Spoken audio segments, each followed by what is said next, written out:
Kabar duka yang sangat mendalam menyelimuti dunia kesehatan di Sumatera Selatan. Seorang tenaga medis yang dikenal berdedikasi tinggi, Intan Oktarina, 28, menjadi salah satu dari 4 anggota keluarga yang tewas dalam kecelakaan maut di ruas tol Terbanggi Besar, Simpang Pematang, Kayu Agung, atau terpeka KM 187 600 jalur A, Lampung, pada Sabtu sore, 11 Juli 2026. Almarhumah diketahui merupakan seorang bidan yang bertugas di RSUD Tipe D Tanjung Tebat, Kabupaten Lahat. Kepergian bidan Intan yang teramat mendadak ini mengejutkan rekan-rekan sejawatnya. Ungkapan duka cita mendalam mengalir resmi dari jajaran pimpinan dan keluarga besar Dinas Kesehatan Kabupaten Lahat serta tempatnya mengabdi. Di mata kerabat dan teman-temannya, alumnus SMA Negeri 2 Lahat dan Poltekkes Jambi jurusan profesi bidan ini dikenal sebagai sosok yang sangat ramah, sabar, dan mengayomi layaknya seorang kakak atau ayuk yang penuh perhatian bagi junior-juniornya. Di balik balutan seragam putihnya, Intan juga dikenal sangat aktif berbagi energi positif di dunia maya. Melalui akun TikTok pribadinya 1818, bidan bersertifikasi certifikat Swedish Massage Therapy ini memiliki lebih dari 1.800 pengikut dan 146.000 lebih tanda suka. Ia kerap membagikan potret kesehariannya serta tren video santai yang menghibur. Kini, unggahan terakhir di akunnya dibanjiri ratusan komentar duka dan untayan doa dari netizen yang merasa kehilangan.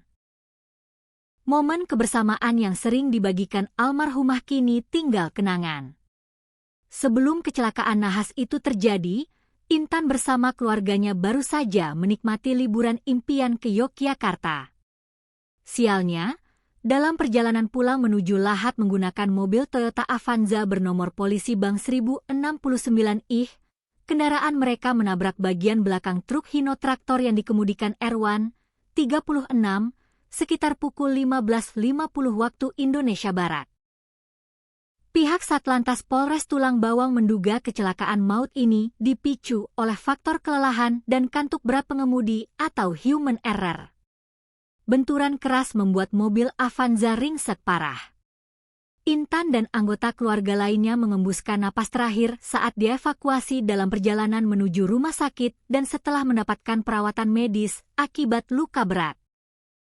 Tragedi memilukan ini merenggut 4 nyawa sekaligus dalam satu mobil, yaitu sang pengemudi Aibtu Raden Muhammad Feriansyah, 46, Yuniarti, 46, Kopli Anwar, 70, serta Intan Oktarina sendiri. Sementara itu, adik perempuan Intan yang bernama Azikra, 17, menjadi satu-satunya korban selamat dalam musibah ini.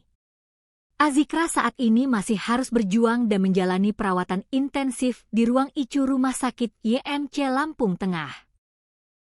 Memasuki hari Minggu, 12 Juli 2026, keempat jenazah korban meninggal dunia telah dipulangkan ke Lahat melalui jalur darat. Kedatangan iring-iringan jenazah disambut histeris dan isak tangis oleh pihak keluarga besar serta tetangga sekitar rumah duka. Warga mengaku sangat terkejut dan tidak percaya karena keluarga tersebut dikenal sangat baik dan sosial di lingkungan tempat tinggalnya. Selamat jalan bidan Intan, dedikasi dan keramahanmu akan selalu dikenang.